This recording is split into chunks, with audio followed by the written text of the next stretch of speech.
안녕하세요. 저는 40대 홀로 딸 하나를 키우며 살고 있는 남자입니다.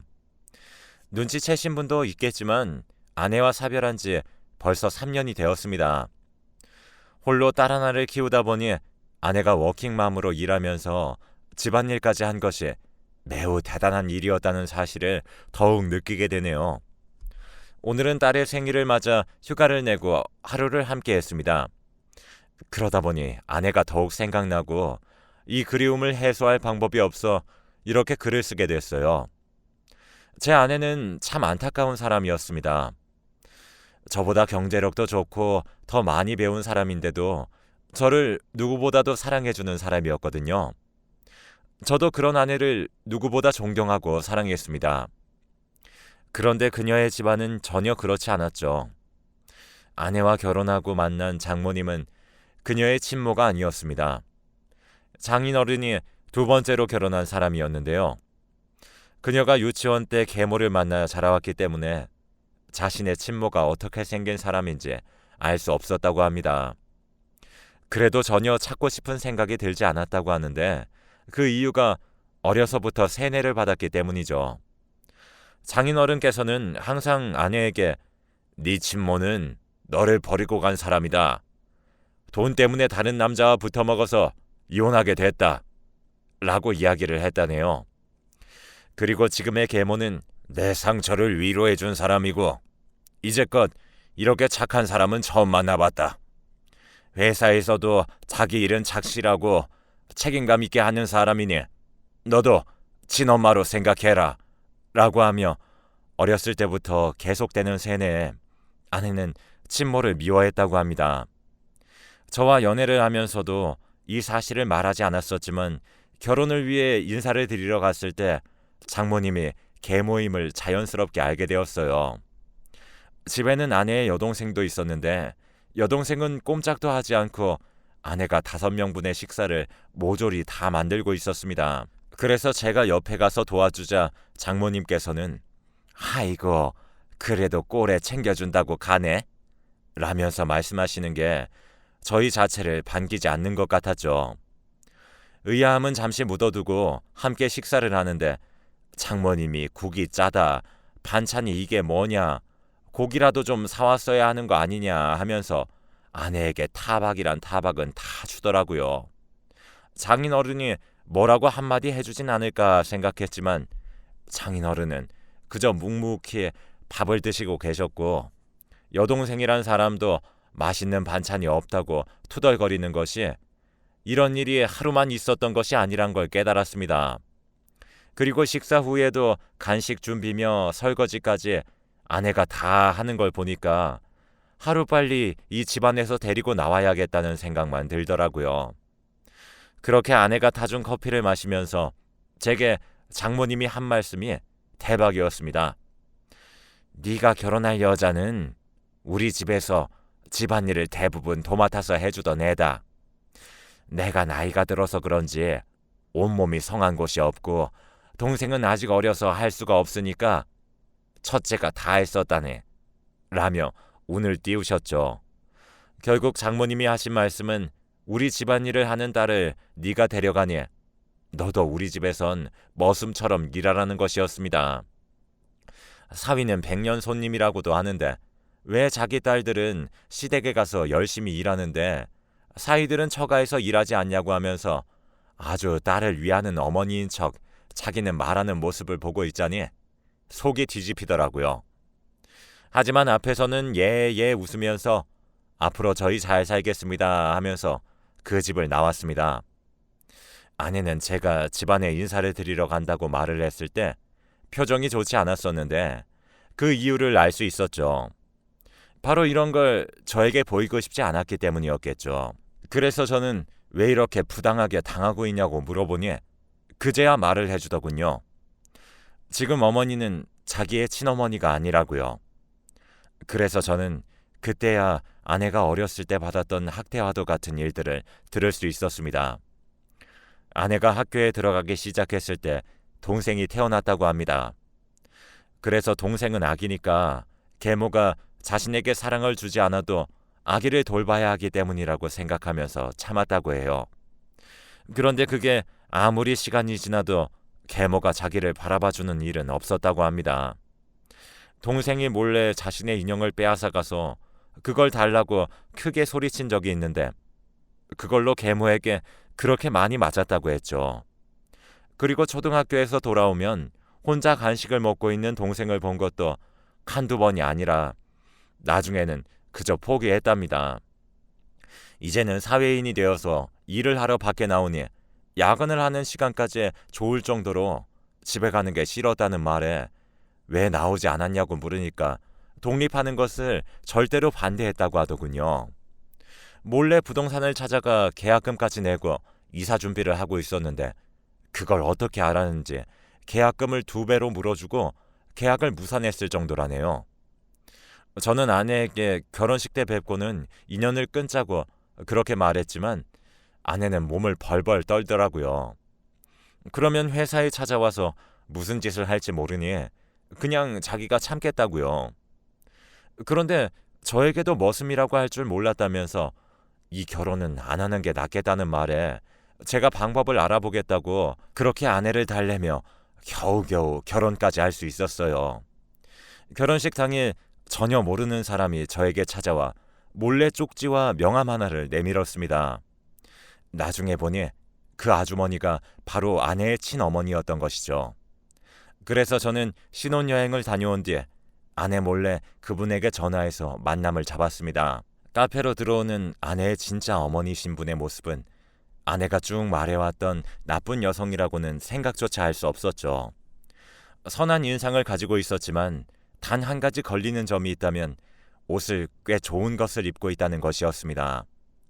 그래서 처음에는 경계를 가득한 채 쳐다만 보고 있으니 친장모님이 미안한 웃음을 지으면서 툭 말을 꺼내시더군요.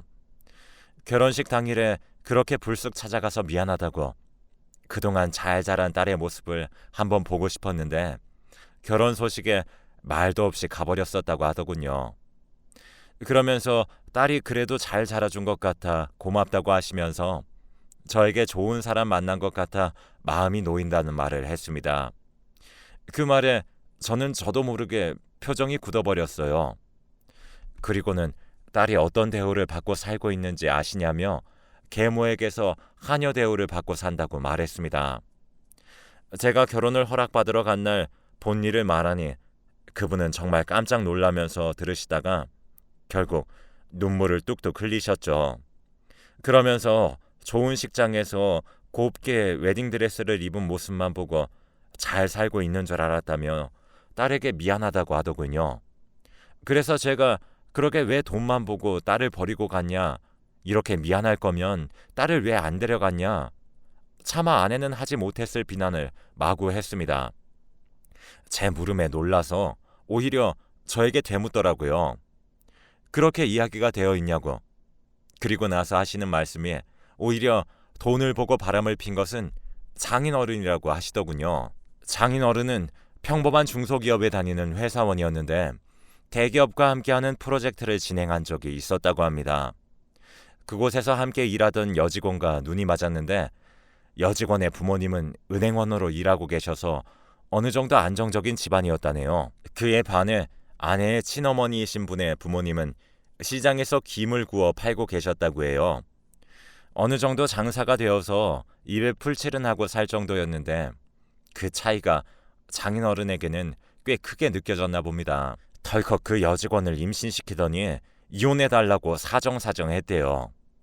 알고 보니 그 여직원과 결혼하면 입지 좋은 비싼 새 아파트로 들어가고 작은 가게도 차려준다고 했다네요. 무릎까지 꿇고 사정하는 모습에 친장모님은 어쩔 수 없이 이혼을 해줬다고 합니다. 친장모님이 딸은 자신이 키우겠다고 했지만 어림도 없었다네요. 장인어른께서 그 돈으로 어떻게 키울 거냐면서 차라리 돈 있는 집으로 갔으니 그곳에서 크는 것이 교육적인 면에서도 더 좋을 거라며 말하는데 차마 딸을 데려가겠다고 말할 수가 없었다고 합니다. 눈물을 뚝뚝 흘리시며 말씀하시는 모습에 저도 눈물이 뚝뚝 흘렀어요. 친엄마에 대해서 쭉 오해를 품고 있는 아내가 너무 안쓰러웠습니다. 나중에 이야기를 더 하기로 하고 아내 몰래 명절 때마다 제가 연락을 드렸어요. 차마 아내에게 친장모님이 당신을 버린 것이 아니다 라는 말을 쉽게 꺼낼 수 없었어요. 이제야 좀 안정을 가진 사람인데 다시 흔들게 되는 걸까 싶어 걱정이 되더라고요. 그렇게 하루하루 지나던 어느 날 아내가 갑자기 쓰러져 병원에 간 날이 있었습니다. 알고 보니 당뇨 수치가 정상에 비해서 10배 정도 높은 상태였죠. 의사 선생님께서는 어떻게 이렇게 될 때까지 몰랐냐며 지금 신장이 다 망가져 버렸다고 하더라고요. 단백뇨도 나왔을 텐데 왜 몰랐냐는 말에 저는 아내를 물끄러미 바라보았습니다. 걱정 끼치고 싶지 않았다면서 제 손을 꼭 잡으며 말하는 아내의 모습에 저는 눈물이 뚝뚝 흘렀습니다. 한평생 고생만 하다 집에서 겨우 나왔는데 이젠 몸이 아프기 시작하니 안쓰러워 미칠 것 같았어요. 당뇨는 죽을 때까지 관리해야 하는 병이라고들 하는데 이래서야 먹고 싶은 것도 제대로 못 먹을 텐데 신장이 다 망가져 투석을 해야 한다는 말에 저는 혹시라도 제 신장으로 수술할 수 있는지 검사를 했지만 아쉽게도 저는 할 수가 없었습니다. 그래서 곧바로 장인어른과 장모님께 부탁했지만 당연히도 거절당했죠. 아내의 여동생에게는 말도 꺼낼 수 없었습니다. 결혼도 하지 않은 여동생에게 흉터를 만들려고 작정했냐면서 노발대발하던 장모님의 목소리를 듣고 있자니 허탈한 웃음만 나오더라고요. 자기들 뒤치다꺼리만 하고 사느라 고생해서 이렇게 아프게 된 딸을 위해서 검사 한번 받지 않겠다는 부모를 보니 이렇게 어이가 없을 수도 없더군요. 만약 제 자식이 아프다 하면 다 떼줘도 안 아까울 텐데 저는 혹시나 하는 마음에 아내의 친어머니께 연락을 드렸어요. 그러자 한 중년의 남자 한 분과 같이 오시더라고요. 여쭤보니 재혼한 남편이라고 하셨습니다. 제 아내의 이야기를 듣고 기꺼이 검사를 함께 받아주시겠다면서 오셨단 말에 깜짝 놀라서 바라보니 인자한 미소를 지으면서 저에게 인사부터 하고는 말했습니다. 제 아내의 딸이니 자신의 딸과 다름없다고 말하시며 딸을 위해서는 무엇도 아깝지 않다는 말에 큰 충격을 받았죠. 그렇게 검사를 마치고 다행히 아내는 친어머니와 맞아서 무사히 신장 이식 수술을 할 수 있었습니다. 아내에게는 퇴원을 할 때까지 아무 말 하지 않다가 퇴원날 조심히 신장의 주인이 누구인지 말해 주었습니다. 아내는 그럴 리 없다면서 놀라는 눈치였고 아내 몰래 연락을 했었던 일 하며 아내에게 그동안 있었던 일들을 전부 말해 주었어요. 그러자 아내가 뚝뚝 눈물을 흘리더군요. 그래서 나중에 인사드리러 가자고 하니 저에게 고맙다면서 저에게 잘하겠다고 말하며 제 손을 꼭 잡으면서 펑펑 눈물을 쏟더라고요. 저는 사실 어렸을 때 부모님을 여의고 할머니 손에서 자라왔기 때문에 부모에 대한 소중함을 누구보다 잘 알고 있습니다. 그렇기에 아내가 가진 오해가 이렇게 풀리게 되는 것이 참 다행이라고 생각했죠. 그렇게 저희는 처가 몰래 아내의 친어머니께 연락을 하고 가끔 만나기도 하는 사이가 되었고 점점 더 가까워지게 되었죠. 그리고 2년 후 저는 눈에 넣어도 아프지 않을 딸을 제 품에 안게 되었습니다. 아내에게 정말 고생 많이 했다면서 고맙다고 말해주니 아주 행복한 미소를 짓던 아내의 그 모습은 영원히 잊혀지지 않습니다. 아내가 딸을 낳았다는 걸 처가댁에 알리니 대뜸한다는 말이에 내가 애를 돌봐줄 거란 생각도 말아라 였어요. 저희가 애를 봐달라고 한 것도 아닌데 이렇게 말하는 게 퍽 우스웠죠. 그리고 고생했다는 말 한마디도 없었고 병원에 찾아오지도 않는 게 참 속상하더군요. 반면 장모님은 헐레벌떡 찾아오셨습니다. 혹시라도 처가댁이 병원에 올까봐 오지 못하고 계셨는데 안 오신다는 말에 곧바로 병원으로 달려오신 것이 조금 죄송하기도 했네요. 딸아이를 장모님 품에 안겨드리니 금세 눈에 눈물이 가득 차더랍니다. 그러면서 새 장인어른께 안겨드리려고 하니 멈칫하시더라고요. 그 모습에 놀라니 지금 몸이 좀 차서 아이가 놀랄까 걱정된다고 나중에 안겠다고 하시더니 괜찮다는 말에 안고 입이 귀에 걸릴 정도로 좋아하시더라고요.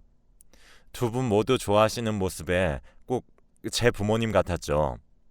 친장모님은 산모에게 좋다는 음식이란 음식은 다 바리바리 싸들고 오셨는지 커다란 쇼핑백을 병실 침대 옆에 두고는 냉장고에 하나하나 넣고 이게 어떤 거고 몸에 좋고 이건 맛없어도 꼭 먹어야 하고 설명해 주시는데 아내가 기분 좋게 다 들으면서 있는데 제가 다 흐뭇해지더군요.